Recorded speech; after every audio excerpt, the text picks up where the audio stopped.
मोहम्मद वाले मोहम्मद काय मुशर्रफ आहे का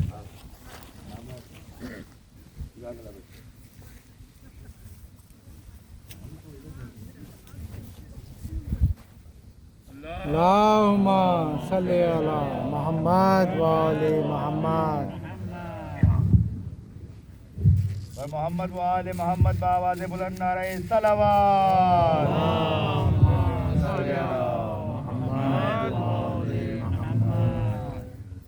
बावाज़ बुलंद सलावत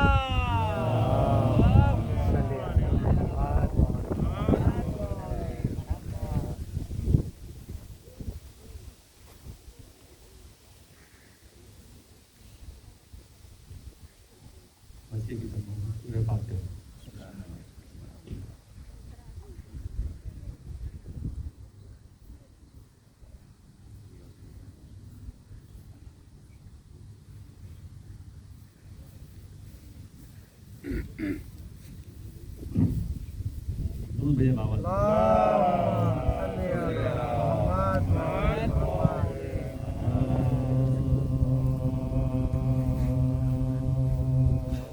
सजा को फुर्सत जो मिली दफने पिदर से रो कर ये कहा ज़ैनबे मजरूह जिगर से रुखसत हो फूफी कब्रे शहे जिन्नो बशर से वो बोली के वारी मुझे क्या काम है घर से कब्रे शहे वाला से ना मुँह मोड़ूंगी बेटा जंगल में अकेली ना छोड़ूंगी बेटा जंगल में अकेले नालर छोड़ूंगी बेटा वारी में ना जाऊंगी ना जाऊंगी वतन को रहने दो यहीं भाई की तुरबत पे बहन को पूछेगी जो बीमार शहनशाह ज़मान को किस मुंह से कहूँगी के हैं मोहताज कफन को इस हादसे में क्या कोई समझाएगा मुझको मिलते हुए ज़ुगरा से आएगा मुझको मिलते हुए सुगरा से आएगा मुझको पूछें जो मेरे अहले महल्ला खबरा क्या वजह जो आई नहीं शबीर की ख्वाह कहना के जुदा जब से हुए सिबते पयाम्बर एक आन गमो रंज से फुर्सत न थी दामर आखिर सफरे मुल्क बका कर गई बीमार थी रस्ते में कदा कर गई बीमार थी रस्ते में कदा कर गई सज्जाद ने की अर्ज के ए क़िबला-ए हाजा अरे बाबा से तो अब होगी कयामत में मुलाकात घर चल के शहीदों के लिए रोइए दिन सब बीबियां बोली के मुनासिब है यही हम सब का पहुंचना है मगर हाथ तुम्हारे तुम साथ साथ हो सज्जाद के, हम साथ तुम्हारे। तुम साथ हो सज्जाद के, हम साथ तुम्हारे। ज़ैनब को सिवा चलने के फिर कुछ न बनाया, तुरबत को बिरादर की कलेजे से लगाया। जब हजरत सज्जाद ने मरकज से छुड़ाया, ज़ैनब ने बहुत पीट के ये शोर मचाया। ऐ कब्र फिदा तुझ पे ये आवारा वतन हो, तू शक हो तो भाई से बगलगीर बहन हो।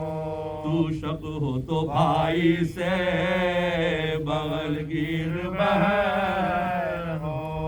फिर यासु से मुँह रख के लहद पर ये पुकार, भैया उठो अब आखिरी रुखसत को हमारी। नाके पे शुतरबाने कसी काली हमारी। वे आपके सूनी है मगर मेरी सवारी। वे आपके सूनी है मगर मेरी सवारी। मरकज से कफन पहने चले आइए भाई, दो चार कदम तो मुझे पहुंचाइए भाई। दो चार कदम तो मुझे पहुंचाइए भाई। अकबर से भी कह दो के पुपी जाती है आओ, किस काम में है कासिमे मुज़्तर को बुलाओ। फिर पीट के सर बोल के है न रुलाओ। भैया तुम ही महमिल में मुझे आके बिठाओ। भैया तुम ही महमिल में मुझे आके बिठाओ।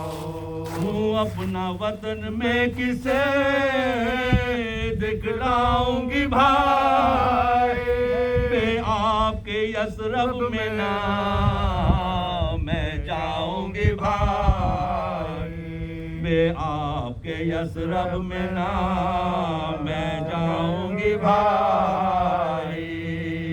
सज्जाद को फुर्सत जो मिली दफने बिदा से।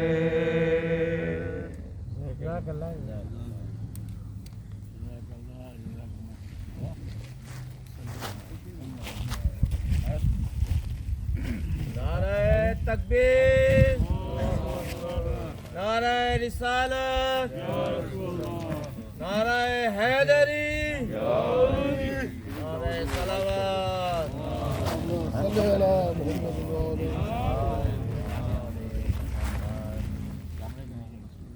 ठीक है, ये ठीक है, यहाँ सही है। आवाज बुलंद सलावत।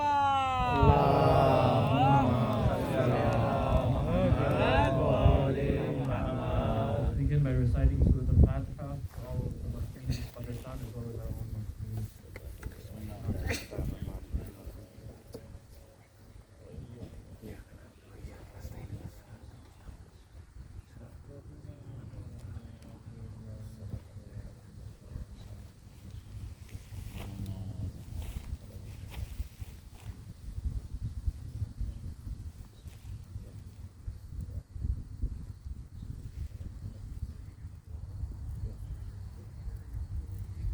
There are mu'mineen who are ill and who are in need of our du'as. Let's begin by reciting Surah Al-Shifa.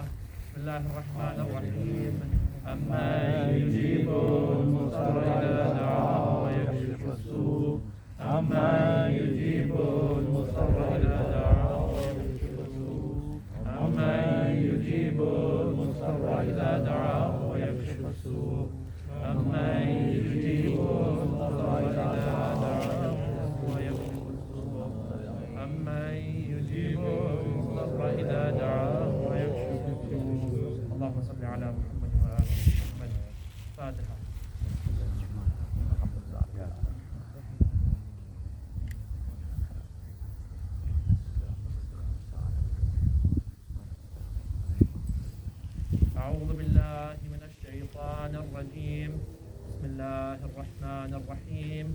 الحمد لله رب العالمين والصلاة والسلام على أشرف الأنبياء والمرسلين سيدنا ونبينا وشفيعنا بالقاسم محمد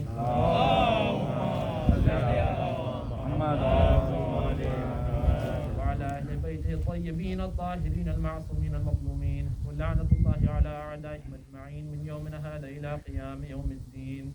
أما بعد فقد قال الله سبحانه وتبارك وتعالى في كتابه الكريم بسم الله الرحمن الرحيم قل هل يستوي الذين يعلمون والذين لا يعلمون صدق الله العلي العظيم. اللهم صل على محمد وآل محمد. Alhamdulillah, we reached this point in our adhan now where we've completed the 10 days of Muharram.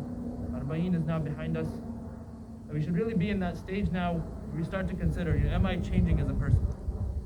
And we've gone through this process, we've reflected on the azab of Imam Hussain, we've reflected on the sacrifices that Imam made. And we've reached this point where there are only a few more weeks left.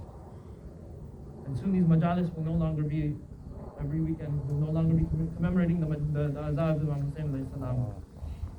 We have to reflect and make sure that we are taking the principles of Imam Hussein's sacrifice and his message and applying them in our own lives. Otherwise, we just spent 2 months and a little bit more just crying, emotional tears. It's time that we take this message and we actually implement it in our own lives. And this is the time when we should start considering it. Arba'in has passed. We've done the majority of our azah already, and in just a few short weeks, before we know it, this will all be finished for the year. The azah, the majalis will not happen for another year. So in that meantime, these majalis and this message of Imam Hussain doesn't just exist in the months of Muharram and Safar. It's not like the message of Imam Hussain is any less real or any less true once the 9th of Rabiul Awwal hits. This is a message for year-round, and it's something that we must be mindful of year-round. Why do you think that we recite the ziyarah of Imam Hussain every Thursday night, for example? Or on Laylatul Qadr, for example. Laylatul Qadr, we're just doing amal, right? We still recite the ziyarah of Imam Hussain. It's because this is a year-long message, and we have to keep continuously reminding ourselves that all these ibadat that we're doing, if we don't show up at the moment, if we don't join the imam of our time when it's necessary, then those ibadat didn't do anything for us. But anyway, that's not the topic that I've chosen to discuss for today. But it's an important consideration that we must all have as we approach the close of the Ayyam al-Azab. But the verse that I did want to discuss is from Surah Zumar, in which Allah subhanahu wa ta'ala instructs Rasul to ask. He says, قُلْ هَلْ يَسْتَوِي الَّذِينَ يَعْلَمُونَ وَالَّذِينَ لَا يَعْلَمُونَ. Are those who know equal to those who do not know? So from there we understand, let's put this into the context of the time of Rasulullah. Rasulullah was dealing at the time that we call Jahiliyyah, a time of ignorance, systemic ignorance. It was a time when, for example, we always hear that the people would bury their baby daughters alive. They were idol worshippers. Now Rasulullah came to teach us to have the intellectual curiosity to gain knowledge and have an education. And that's one of the messages that if you look through the hadith on education, for example, many of them are taught to us by Rasul himself. Of course, the Imams definitely build onto that. But Rasulullah, he came in this time and he put such a big emphasis on gaining this knowledge. As the followers of Rasulullah, we cannot be like the people of the time of Jahiliyyah. We have to make education and knowledge a priority for ourselves. So for example, Rasul himself says that knowledge is the root of all good and ignorance is the root of all evil. That all that Jahiliyyah, the evil of Jahiliyyah, it can be summed up in just that word, ignorance. And that the antidote to that was knowledge. And even Rasul himself says that the closest people to the status of prophethood are those people who are accustomed to gaining knowledge and to struggle or jihad. Notice how he didn't put struggle first. He put knowledge first. Rasulullah put knowledge before saying struggle. Right? There are people who would fight the wars of Islam, of course. There are people who would go out and fight in Badr and Uhud and all these other wars. But that was not the first thing Rasulullah mentioned. He specifically mentioned knowledge first and then struggle. But those people who gain knowledge, it's as if it's its own jihad of its own. In fact, even when the Muslims, for example, in their wars, they would take prisoners of war. Rasulullah would allow those prisoners to go free if they could teach Muslims how to read and write. That there was such an emphasis on being learned and being educated under our Prophet. That, you know, we hear this famous saying, seek knowledge even if it takes you all the way to China. And keep in mind, at that time, China was a very long distance. That, you know, maybe today you can get on a plane, you could end up in China. But in that time, that was a very treacherous journey. To go all the way from Arabia to China, where maybe along the way there'd be mountains and rivers and really difficult terrain. And at the same time, maybe there are dangerous animals, maybe robbers, etc. You may get sick along the way. All these obstacles. Rasulullah is saying, take all those obstacles, even if it's that many obstacles. Education should be so important to the nation of Rasulullah that they're willing to go through that kind of obstacle. But usually we stop the hadith there. In fact, Rasulullah goes on a little bit more because it is obligatory on all Muslims. We usually kind of treat those as two separate hadiths, right? A lot of the times if you read that hadith, it comes as one sentence because it's obligatory on all Muslims. Meaning that it's that kind of obligation that is not waived even under those types of obstacles. For example, you know, we fast, right? But if somebody legitimately cannot fast, if there are certain obstacles that do not allow them to fast, then they don't have to do it. That's not how education works. That education is that kind of obligation that you must pursue it under any circumstance. And in fact, Rasulullah says that it was more valuable than salah, fasting, hajj, zakah. Now that doesn't mean don't do those things. You must do those things. No doubt you must pray. No doubt you must keep your fast. No doubt you must do your hajj. But Rasul is telling us that for those acts to be really meaningful and for them to really have that depth and that effect on a human, they must have knowledge. They must be in that process of pursuing knowledge. Why? Well, pursuing knowledge is one of those things that when you do it more and more, you get accustomed. You start to think with more depth. It's a different mindset altogether. It's the perpetual process of just continuously gaining knowledge and learning. Well, then now you're going to apply that same critical mindset, that thinking mindset, to your amal. So for example, prayer and fasting, you get more of a benefit from it because now you're thinking more about it. You're habituated to thinking and reflecting. And it's really, you know, it's remarkable to see how this prophet prioritized discussion and thinking and learning. That when he went to a masjid, there were some people who were praying and another group who were discussing amongst themselves. They were discussing their matters. It was an education, it was a setting of education and knowledge. And Rasulullah preferred that crowd over the one that was praying. That is what Rasulullah has prioritized for us. And you know, our fourth Imam alayhi salam,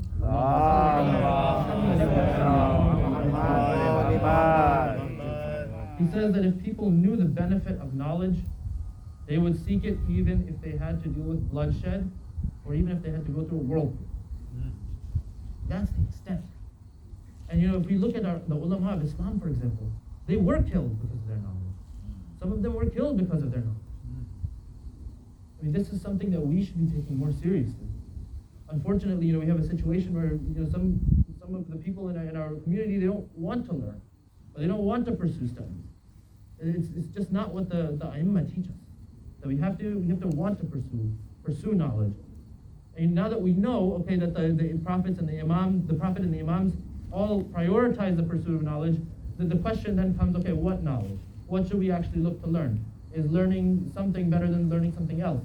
For example, you know, knowing the football stats, is that really going to benefit you? And ultimately, the consideration that we should keep in mind is, how does this knowledge help in my servitude of God? That is our number one concern. That should be our number one consideration. And we should even approach our learning and our education with qurbatan ilallah. A lot of times, we're used to getting up for prayers. We get up for namaz, we think to ourselves, okay, I'm reading salat al-zuhr, qurbatan ilallah. But qurbatan ilallah is not just for salat. It's not just for our prayers. It's for everything you do in our life. So whether that's going to school and going to your classes, whether that's studying for your exam, it should all be under that qurbatan ilallah. Servitude of God should be the number one purpose. And the only purpose for what we do, the ultimate purpose. And that should be, the hadith say to do it. They say it's an obligation, so of course it should be under qurbatan ilallah. And we have to make sure we have a purpose behind our education, right? Why are we doing it? We have to know why. And our end game should not be something that's worldly. And some people think, okay, I'll go to school, I'll take these classes, I'll graduate with this degree, so I can get this job, and I get this money. And it stops there. That's just not the world we live in. We're the best of creation. Surely we're designed for something, and our purpose is something greater than just that salary. Surely it's greater than that. That our purpose must be something that exists not just in this world, but in the hereafter.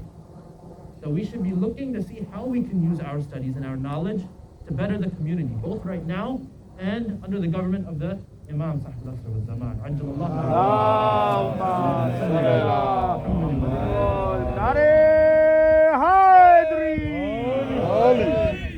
We should be studying and learning those things that are in that our community needs at this moment. For example, I can't help but say crisis intervention, mental health, addiction. These problems exist in our community. Undoubtedly, we should have people within our community who are equipped to handle those issues, who are willing to go out and get that education so that they may then go ahead and serve the community. And if you look at the Imam of our time, when he arrives, it's not just going to be that he comes and then everything is perfect. No, he has an agenda. He has a mission that he's out to accomplish. And we have to help implement that mission. Imam is one person. This is a whole worldwide movement. Imam wants to move us toward a better position. It's going to require us to be part of that process. So that means using those skills that even when the Imam arrives, inshallah, we will be prepared to use our knowledge to help him.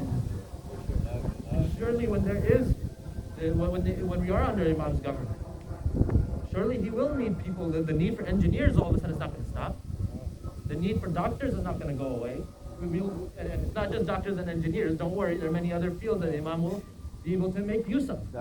We should be prepared to offer those skill sets to the Imam of our time, so that he may best benefit from our skills.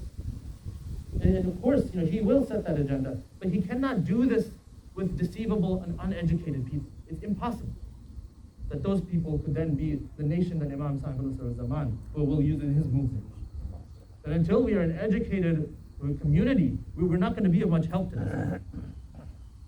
And we should be. That's the precedent of the Imams that we believe in. We believe in the sixth Imam alayhi salam, who is the teacher of some of the most revolutionary thinkers, the mathematicians, medical experts. Ibn Sina, for example, he's a student of our Imams.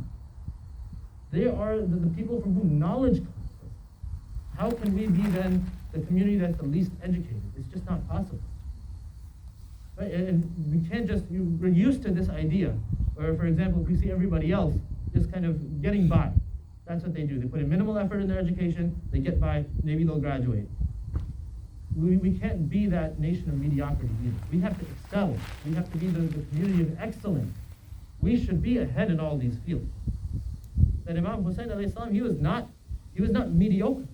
If he was like everybody else, why would we be on this verse right now, commemorating the shahadat of Imam Hussaini alayhi salam? Why would we be doing that if Imam Hussain did what other people did? He didn't do what other people did. That's the whole idea.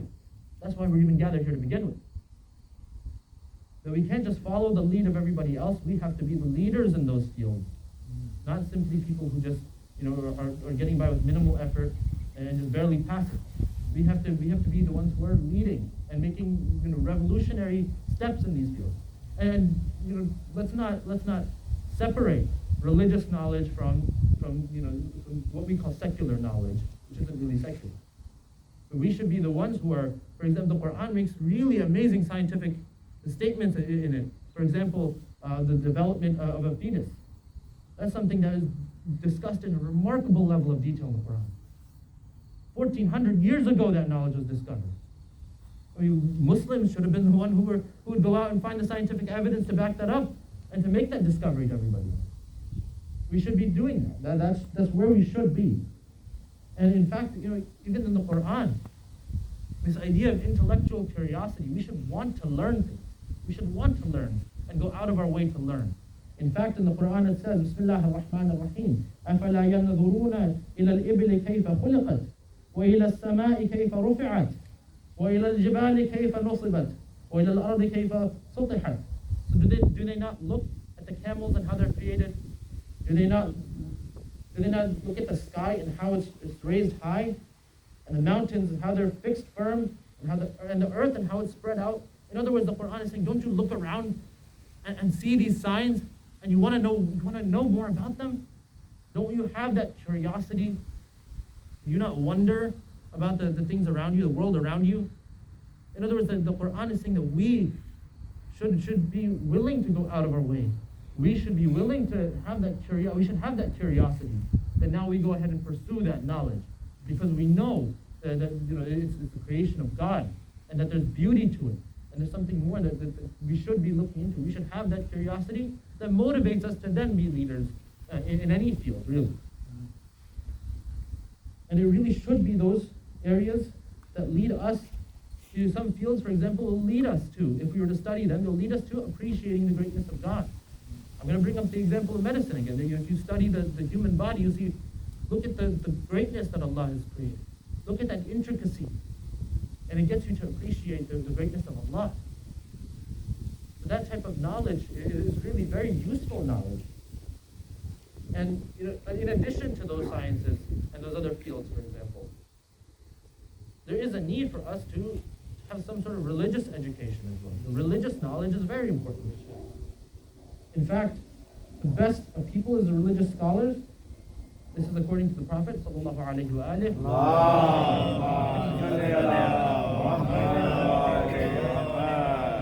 That the best of people is a religious scholar, because if he's needed, he'll benefit other people. If he's needed, he'll be able to offer his resources, right? He'll be able to offer his knowledge to others. If he's not needed, in the case where his skills are not needed at the time, at least he'll be able to benefit from it himself. Right? And in fact, religious scholarship is a wajib kifaya. It's not something that is just, anyone can choose to do it or not. There has to be at least a few people who do it. For example, that's why you have something like taqleed. It derives from that same concept. That now, okay, everybody doesn't have to study the religion to the greatest extent, but if a few people do, then others can follow them. And in fact, in the Quran, and I've cited this verse in the past, in Surah Tawbah, there's a verse in which Allah subhanahu wa ta'ala says that it's not really appropriate for everybody just to go out to war. And this is Surah Tawbah, we're talking about the context of the wars in Islam. It's not appropriate for everybody to go out to war. In fact, it's much better if some of those people stay behind and get a religious education. That way, later on, they can warn people, they can give people that religious knowledge so that they know what to do and what not to do. Right? And in fact, somebody asked Rasulullah sallallahu alayhi wa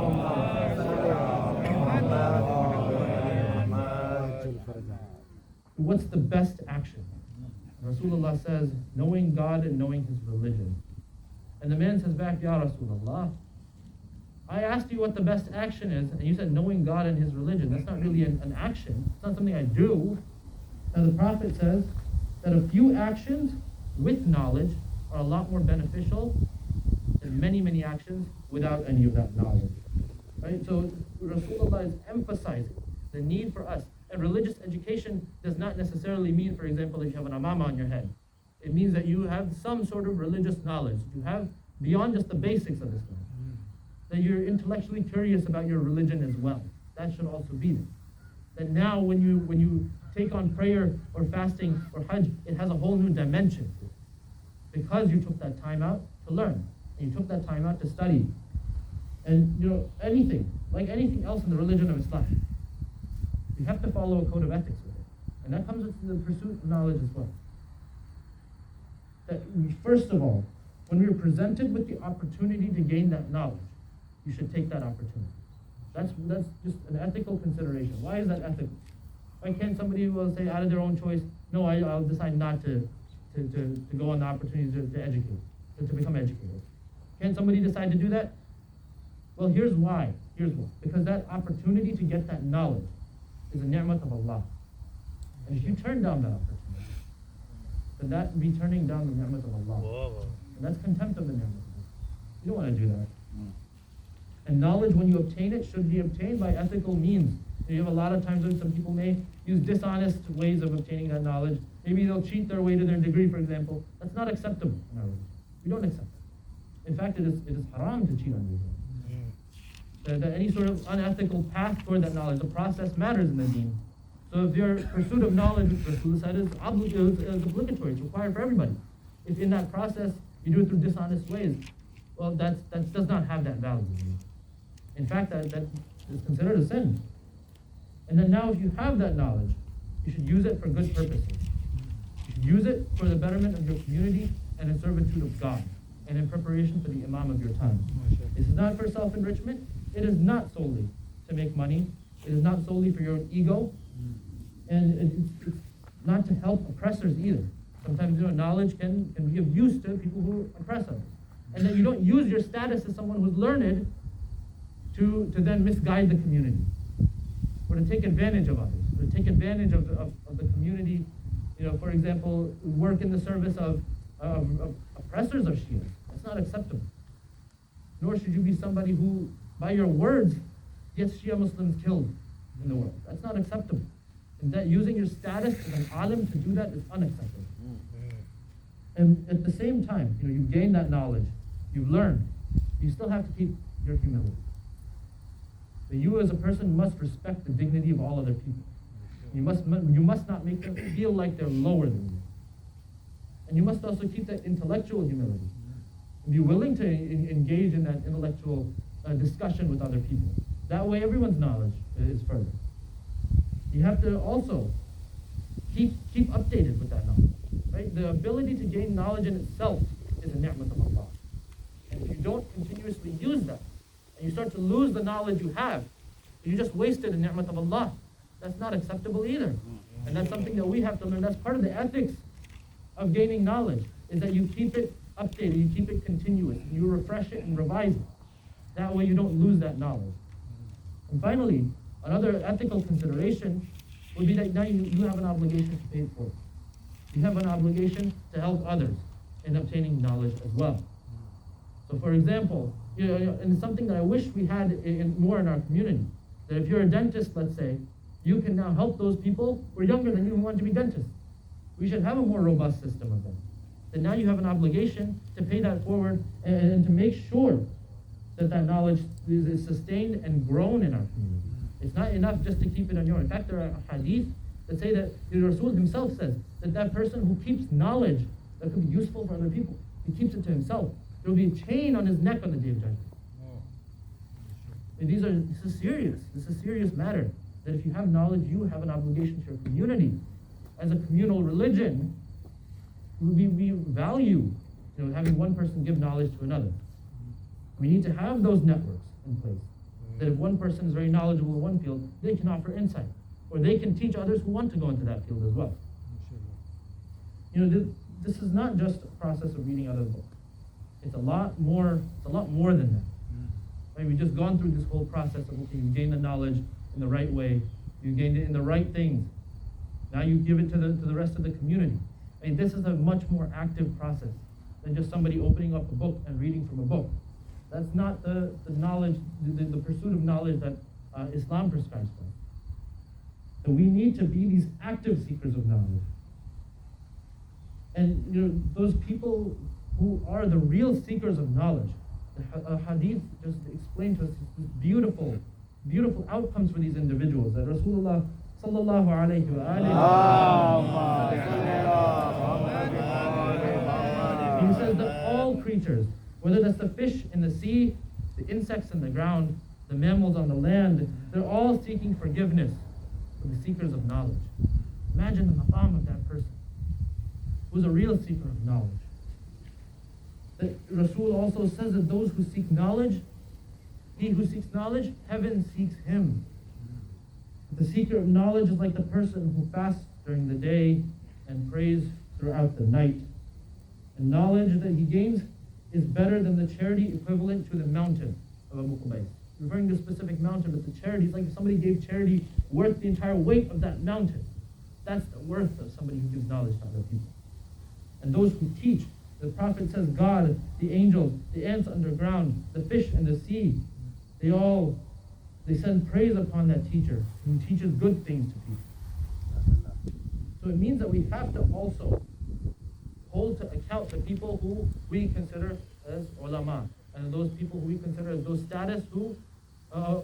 people who profess knowledge, whether that's on this mimbar or whatever setting that might be. We have to hold all those individuals accountable to make sure that not only are they teaching the right things, but they're also embodying that in their daily life. And in order to do that, there's no way for us to know if someone on the mimbar, for example, is saying total nonsense or is saying something that's the truth if we ourselves are not educated. There's no way to do this. We become so much more deceivable if we ourselves did not take the time to learn and become educated.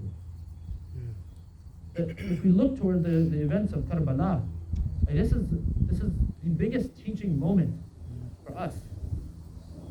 The teaching moment on every topic, whether that's family, whether that's social justice, no matter what it is. This is a teaching moment. And Imam Hussaini is one of the greatest of teachers. The Shuhada Karbala are among the greatest of teachers. And among those teachers is somebody who's known as Alima Ghayr Mu'allim, Sayyida Zainab Sallallahu Alayhi. Who through her eloquence was able to take down the entire government of Yazid. Brought Yazid's government to its knees with just that one khutbah. Imagine the power of Sayyida Zainab's words. And this was a woman who went through everything. Where do we even begin when we describe her masajid? Do we start in Karbala? Do we start in Medina? Do we start in Karbala? Do we start in Kufa? Do we start in Sham? Where do we even begin? Do we start on Sham Ghariba, where the tents are on fire? Where Sayyida Zainab has to gather the children, or one of the children is missing? And she sees Sakina is not with the rest of the women. She goes out toward the battlefield, and she calls out, Sakina, Sakina, where have you gone? And from one body, the sound could be heard, oh Zainab, keep your voice low, my Sakina, sleep on me. Is this that Zainab that on the way between Kufa and Sham, the 20-plus day-long journey, that when Sakina falls from the camel, Zainab looks for Sakina, she can't see Sakina.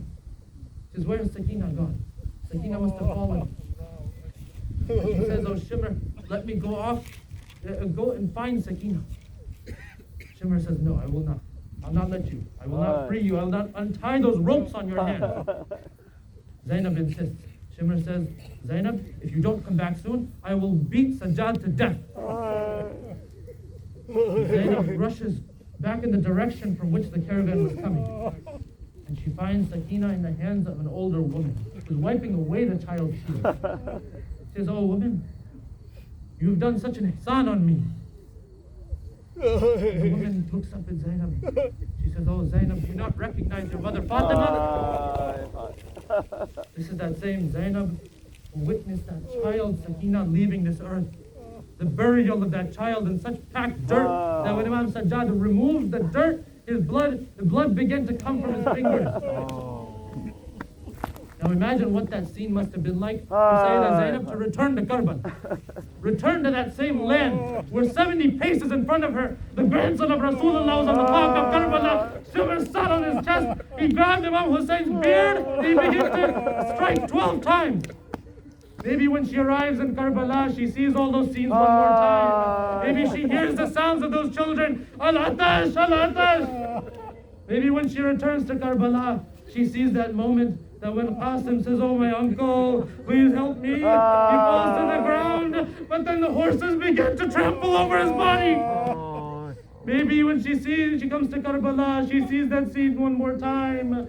When the spear hits the chest of Ali al-Akbar, Akbar says, Abata alayka minni as-salam. The Maqtal says that Akbar was struck on the head with the sword. He fell forward. His blood began to go into the eyes of the horse.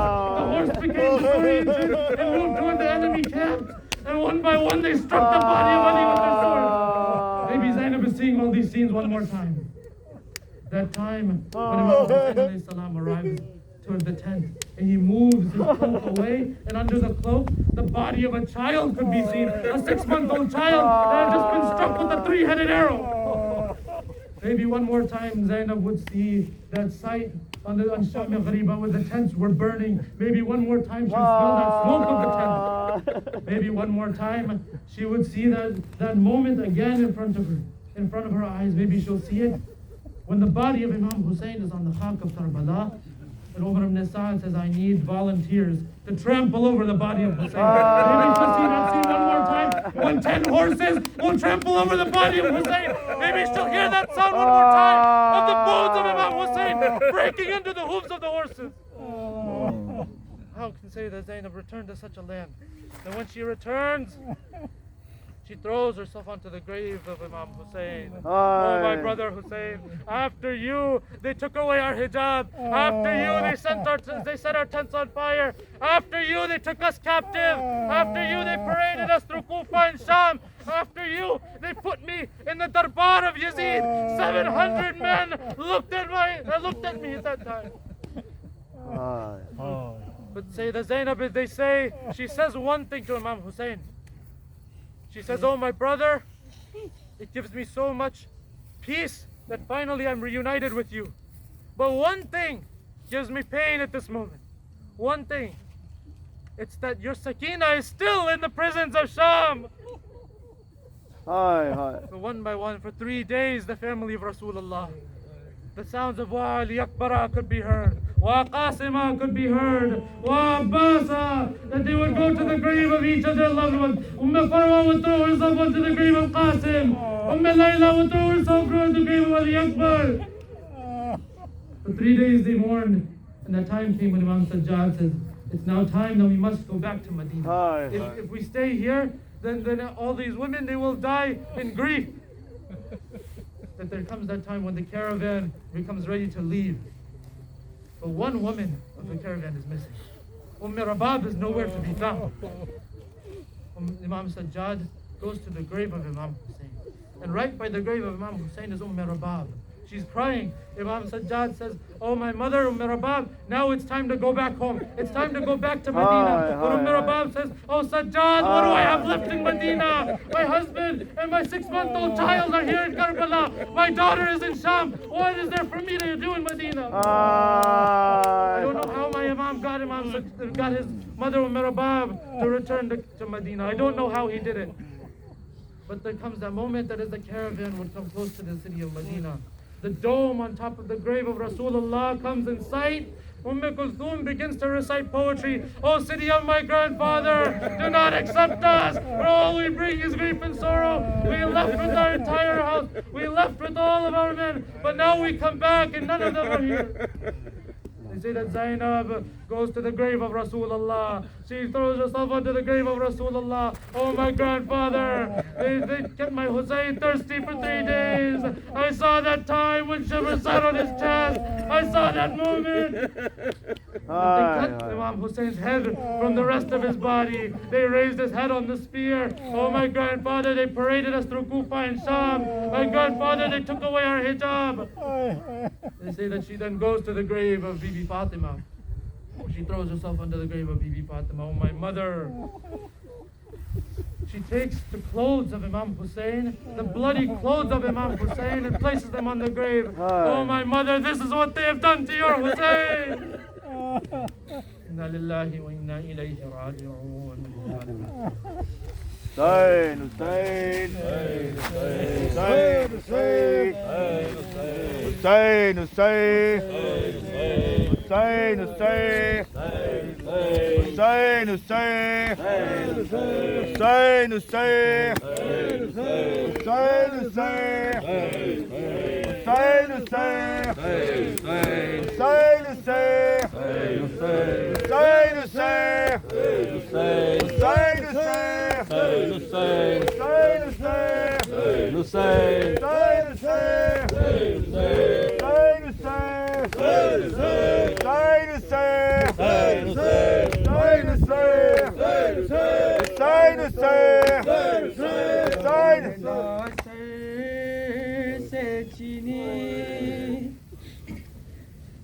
मैं सदा देती रही तू ना आया गाजी